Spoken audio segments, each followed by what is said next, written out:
What is up, guys? Justin here, headed back down to pick up another massive lot of video game stuff. If you guys watched our last video, I briefly explained this, but I'll go ahead and explain it again here, maybe show the pictures and stuff again. But a few days ago, some guys got a hold of me on Facebook, some guys that run a pawn shop about like an hour south of where I live, and they told me they were closing down and that they had a ton of video game inventory that they were looking to essentially liquidate, and asked if I'd be interested. And I told them yes, but I was kind of brutally honest with them and said, look, like, I'm assuming this is all like just picked over stuff that you've had sitting there for quite a long time, and it was. But the main reason I want this deal is because there are a ton of good systems, like 30, 40, 50 systems, maybe 60 systems, I don't know, that I'm getting with this deal that are all like complete systems, cords, controllers, and they told me they're tested and working, but I'm getting this stuff basically for the prices that I would offer, knowing the stuff is broken. Like, if that gives you an idea about how cheap I'm getting this stuff. And so anyway, I'm trying to keep this intro clip as short as I can here, so I don't want to ramble on too much. But the one thing I want you guys to keep in mind is that I'm filming this the day after, like the afternoon after we got back from Wisconsin with that carload of stuff from my buddy Topsy.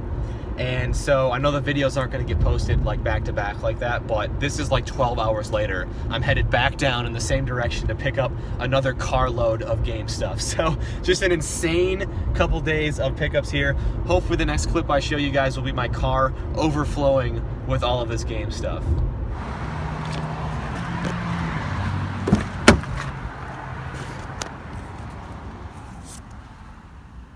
All right, guys, this is insane. This is the inside of my car. You already saw the trunk completely packed full. I can just see out of my back window. I still have to clear a little bit of room over here so I can see out of my side window for the drive home. But yeah, we got the deal done.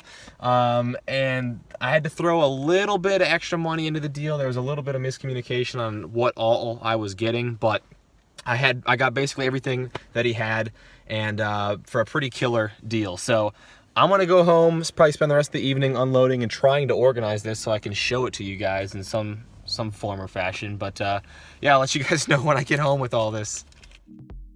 So let's start this off by showing all of these systems that I got. 70 individual systems, absolutely crazy. That's in addition to the 50 that I got the afternoon before from my buddy Topsy. So I'll just start showing these pictures here. I'm not gonna, point out and count up each individual system. You guys can see what's here. I will say though that not all of these are working systems. When I got there, they had like a bin of probably like 8 or 10 systems that they told me didn't work. They told me they tested almost all of them in the couple days leading up to when I went and checked them out. But of course, how thoroughly could they really have tested, 60 systems in 2 days? So I'm willing to bet that there's a couple other ones that don't work. I'm sure most of the cartridge systems are fine, but I'm sure a couple more of the disc-based systems are going to have some issues. So of course I paid accordingly. So I spent like 8 hours freezing out in my garage with like this little space heater next to me, just giving all these systems a basic wipe down. Everything was just super filthy. The pawn shop that they came out of was either used to be a car wash or like an auto shop, and so it just had this really like dusty, dirty feel to it, and all of these systems were just super dirty. So I got them all cleaned up, at least to some degree, to where I feel comfortable like bringing them inside the house to test them. And same with all of these cords and controllers here, just bins and boxes full of all the accessories. I would guess that probably about 50 out of the 70 systems had the cords and at least one controller, to make a full bundle out of it. So that's not too bad. I was pretty pleased with that. Of course, I've got some extra cords laying around. I'll be able to complete some of the other ones, and some of them will obviously take me a little bit longer to complete. So let's jump into some of the games here. Now, this is by far the biggest lot that I'm going to show here. This was all the PlayStation stuff. So you got PS1, PS2, PS3, a few PS4 games, and a stack of PSP games. So as I'm going through these here, as I kind of gave you guys the warning at the beginning of the video that most of this is pretty picked over, you know, typical pawn shop stuff. So I had to be careful with, you know, what I offered on all these games. I will say though that I do believe there are enough, you know, $5 to $10 games in here to where it was worth it for me to just make an offer on everything instead of trying to just pick through the ones that I knew I could do something with. So I figured with the still images here, it would make it a little bit easier for you guys if you wanted to pause the video to see exactly what all was in here. I know most of you are probably just going to look at these and be like, oh, it's all junk. Most of it is, but not all of it is. So we got the PS4 games out in front here, and then just a couple of the random PS3 games that kind of caught my eye as I was stacking them up. It's just a few that I knew were worth more than just $1 or $2. So anyway, that's all the PlayStation stuff there. Let's move on next to the Xbox stuff.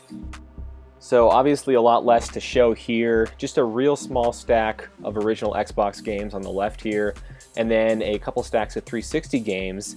And what was interesting about this is, contrary to like the PS2 games, there was like no sports games in here.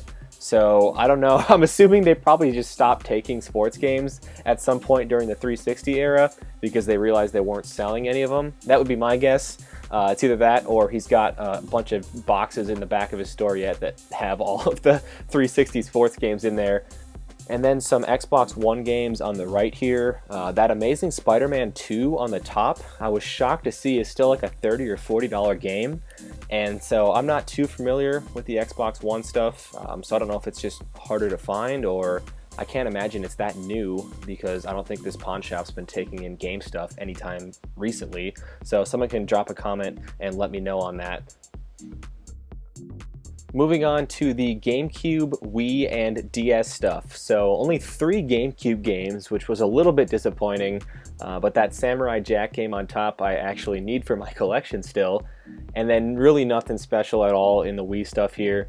I think the highlights were probably like the 2 Lego Harry Potter games, which I think go for like 10 or 15 bucks each. That ABBA dance game goes for like 20 bucks too, so I guess if you want to consider that a highlight. And then the DS stuff here, nothing great. I don't even know what the highlight would be in these stacks. Spectrobes maybe? It's like a $2 or $3 game. So next up I will show the Nintendo cartridges and the Genesis stuff. So starting out with the NES cartridges, nothing too special in here. A couple okay ones, you know, Strider and Godzilla, Ultima. And then for the Super Nintendo, it was basically all sports games. I think there's a Super Star Wars hanging out in that stack. For the 64, again, you can see lots of sports stuff, but there was a 007 GoldenEye in there, you know, Excite Bike, Army Men, Sarge's Heroes 2, so not all complete junk. And then for the Genesis, speaking of junk, that whole left side there, actually almost all of these are sports games here. Yeah, there's some like Sonics and stuff mixed in. There's an Alter Beast in there, but I think that cartridge was all messed up. And then the box stuff here, I think with the exception of that Blockout and Batman Forever on the tops there, it was all sports stuff. I do need that Blockout for my collection though, that one was complete. And then in front, a random Master System game, Parlor Games, and a couple of Game Gear titles. So there was a box of Atari 2600 games included here. Most of these I don't have much to say about.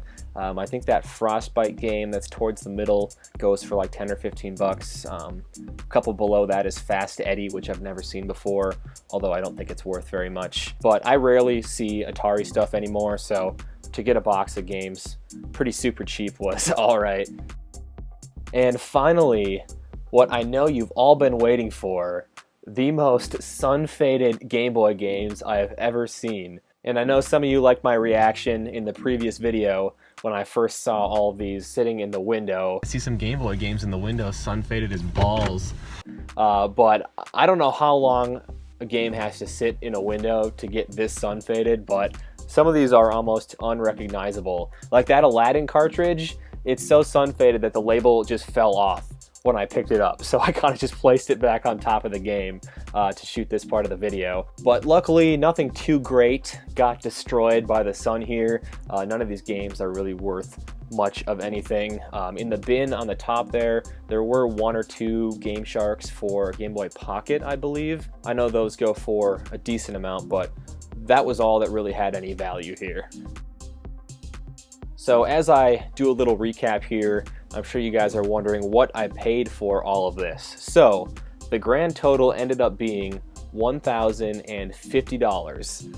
So kind of an odd number, but here's how that happened. So I had totaled everything up on my phone. So I had kind of like an itemized list or whatever, and my total that I could offer came out to like $1,066. So to keep things simple and to get a little better deal, I rounded my initial offer down to $1,000. And he said that was fine with him. But when I got there the next day to pick everything up, he didn't realize that I had factored in all these games, which I'll show here, that he had like in a glass case on the other side of his shop. And I don't know why, you know, he wasn't going to include these. I mean, I assumed he made it very clear he was looking to get rid of everything. But it was like the majority of the disc-based stuff, you know.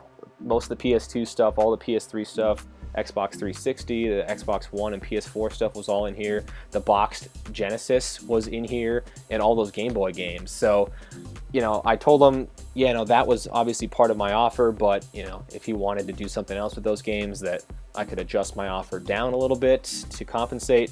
He thought about it for a minute and said, you know, throw me an extra $50 and you can take everything. Which was fine with me because, like I said, I rounded my initial offer down by about $60 anyway, so I really wasn't losing out at all here. So just out of curiosity, since I had that itemized list on my phone of what I offered for, you know, the systems, what I offered for the games and everything, I was able to do a little math and figure out what I paid per system bundle and what I paid per game. So as it turns out, I paid $10.14 per system and 56 cents per game, which is actually like the opposite of what I thought. I thought the system bundles were going to be closer to like, you know, 15, and I thought the games are going to be a little bit cheaper, which I guess it doesn't really matter. I mean, it all averages out in the end, but I mean, $10 for, you know, a Super Nintendo bundle, an N64 bundle, an NES bundle, that is a smoking deal. So even if the games, you know, ended up being a little bit more than I initially thought, the systems more than make up for it. And as I mentioned earlier, you know, there's enough $5 to $10 games in this lot to more than make up for all the sports games, which are, as we all know, essentially worthless. So this has been by far the biggest weekend of pickups I've ever had. Between Saturday and Sunday, I got 120 systems and between 11 and 1,200 games. So I don't see myself topping that anytime soon. Then again, I've said that how many times before, and eventually I always end up topping it. So in time, I'm sure I will have a bigger weekend than this, but it might be a long time. Anyway, thank you guys for sticking around and checking out the video. And until next time, take care.